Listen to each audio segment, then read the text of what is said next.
Assalamualaikum warahmatullahi wabarakatuh. Oke, halo guys, kembali lagi bersama gue Idul Motovlog. Ya, bagaimana kabar teman-teman semua? Mudah-mudahan dalam keadaan sehat ya. Bagaimana nih puasanya hari ini? Lancar jaya atau tidak ya? Mudah-mudahan lancar guys. Ya, kita berharap semoga puasanya lancar sampai hari akhir ya, sampai hari kemenangan tiba. Ya, cile. Ya, semoga aja. Sebentar ya kawan-kawan. Di sini ada kejadian menarik nih. Akibat gue gagal fokus sama pemotor ini, dia mau masuk di putaran balik depan. Tentunya pasti dia bakal lawan arah terlebih dahulu. Jadi gue mesti jaga-jaga kecepatan dan cek situasi. Tiba-tiba mobil ini bermanuver dong guys. Ini karena gue terlalu fokus atur kecepatan dengan pemotor ini. Dan posisi mobil ini juga menipu otak gue. Karena posisi mobil ini di lajur kiri. Jadi, gue ngerasa mobil ini bakal lurus aja. Soalnya gue kalau bawa mobil dan mau putar balik di sini, pasti ambil lajur kanan. Biar orang yang di belakang bisa ambil lajur kiri. Kalau mobil ini cara putar baliknya kayak bawa bus atau kendaraan besar.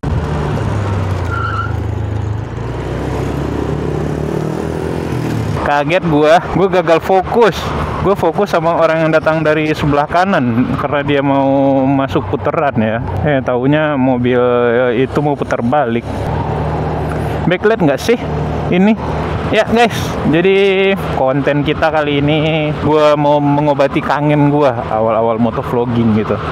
Jadi gue salah satu motovlogging pertama awal-awal gue itu menggunakan handphone nih guys. Nah sekarang kita pakai handphone nih untuk video kali ini. Nah dimana karena kepikiran aja sih. Soalnya kemarin ada yang ngobrol atau sharing sama gue. Katanya dia susah untuk motovlogging karena dia nggak punya action cam. Gue sempat ngasih tahu dia kalau mau tetap jadi motovlogger atau yang jadi otomotif antusias ya, kontennya berhubungan dengan otomotif, itu banyak caranya kita untuk bikin kontennya. Jadi reviewer, jadi motovlog gue yang campur-campur kayak gue juga bisa. Dan dia itu terkendala seperti yang gue bilang di awal sama action cam-nya.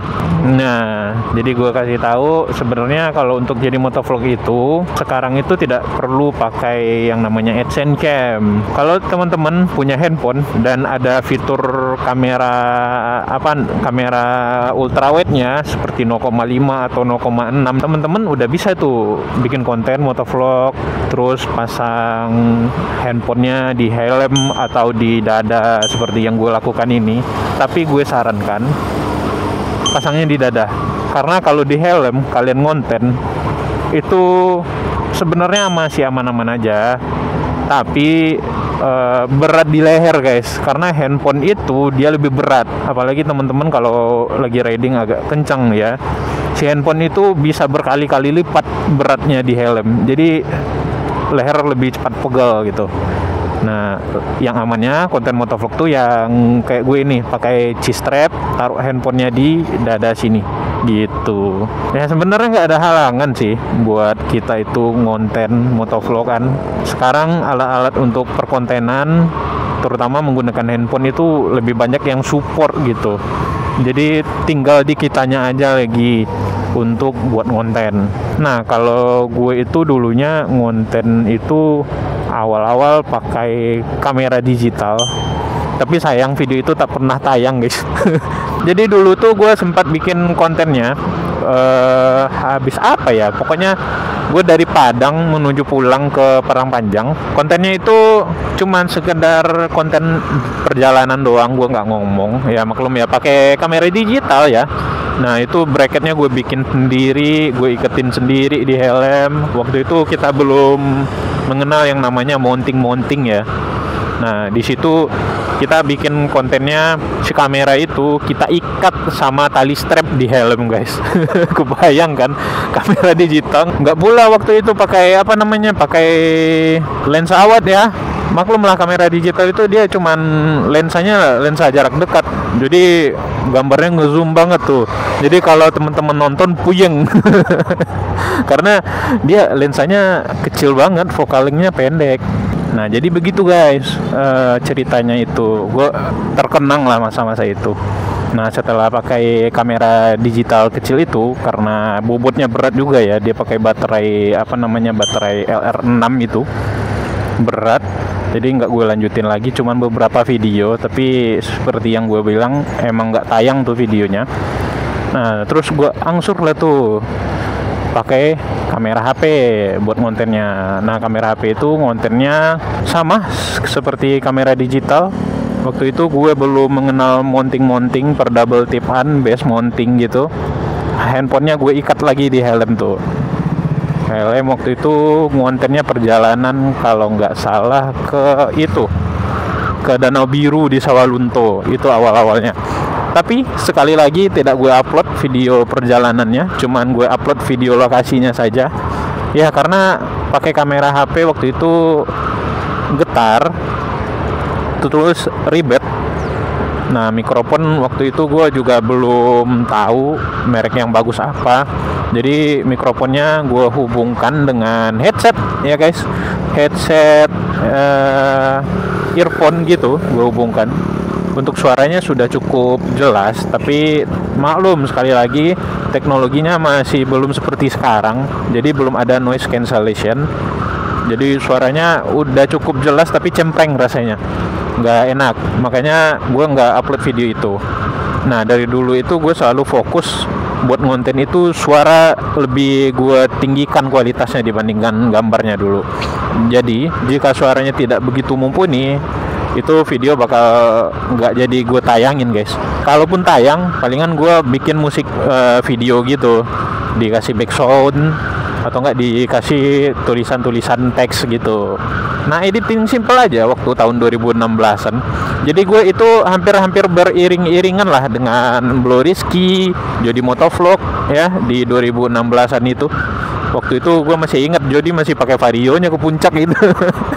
Nah, baru berangsur-angsur 2016 itu di akhir-akhir kita belilah Bipro ya kan. Itu booming banget tuh action cam dulu. Harga 1 jutaan dengan fitur dan aksesoris yang wah ya.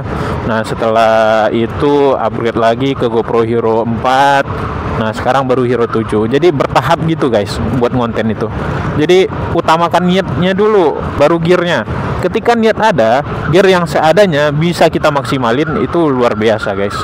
Nah, setelah rasanya konten teman-teman itu lebih banyak yang nonton, bisa menghasilkan, baru upgrade sedikit-sedikit. Jangan langsung dipaksa gede, berat rasanya. Kalau begitu, percayalah tidak akan bagus hasilnya kalau niat buat kontennya nggak ada. Walaupun gearnya bagus, misalkan gearnya udah Insta360S Pro 2 ya, 2 biji ya, ditambah lagi dengan kamera Insta360X4 ya. Tapi kalau kontennya nggak maksimal atau nggak ada niat yang baik buat konten, sebagus apapun gearnya nggak bakalan bagus kontennya motovlog ya. Walaupun konten gue jujur ya nggak bagus-bagus amat sih, tapi gue emang niat banget buat konten ini, jadi gue bisa maksimalin alat-alat gue yang ada. Nah, kembali ke cerita awal tadi, gue mau mengenang masa-masa awal-awal 2016an, awal-awal motovlogger muncul gitu. Nah, gue mengingat kembali ini konten pakai HP. Nah, mungkin di video selanjutnya kita bakal coba bahas-bahas ya gear apa aja yang gue pakai untuk konten kali ini pakai handphone. Harusnya di sini pakai handphone, di C-strap sama di stang pakai handphone juga nih, harusnya. Tapi handphone gue yang satu lagi gue lupa ngecas, jadi ya nggak bisa nyala. Yang Sony itu yang biasa gue pakai buat konten. Jadi gue sengaja buat nunjukin ke teman-teman tuh yang mau bikin konten motovlog ya, nggak usah ragu, nggak usah bimbang. Alat-alatnya kalian sering bawa kok alatnya ya kan. Mau ngedit nggak usah di komputer, ngedit di handphone aja dulu. Pokoknya ingat ya, kontennya itu bertahap. Bagi kita yang uangnya pas-pasan gitu, jadi beli gearnya itu bertahap. Maksimalin aja alat yang ada, itu kuncinya. Niat terus maksimalin alat yang ada. Udah itu. Terus sama satu lagi, konsisten. Gue untuk mencapai 10.000 ini aja ngos-ngosan loh guys. Orang di sana gampang banget menuju 10.000.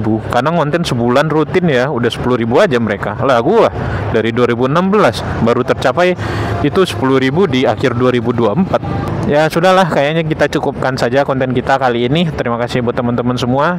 Gue Ino Motovlog. Jangan lupa di like, di komen, di share, dan di subscribe tentunya channel ini. See you and bye bye.